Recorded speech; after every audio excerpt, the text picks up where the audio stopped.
اللہ تمہاری اولاد کے بارے میں تم کو ارشاد فرماتا ہے کہ ایک لڑکے کا حصہ 2 لڑکیوں کے حصے کے برابر ہے،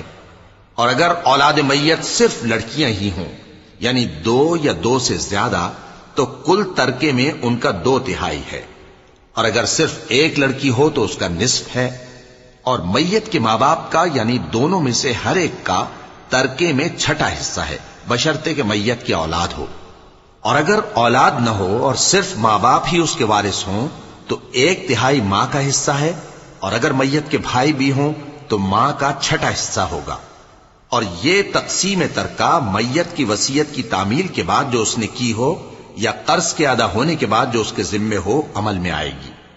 تم کو معلوم نہیں کہ تمہارے باپ دادوں اور بیٹوں اور پوتوں میں سے فائدے کے لحاظ سے کون تم سے زیادہ قریب ہے۔ یہ حصے اللہ کے مقرر کیے ہوئے ہیں اور اللہ سب کچھ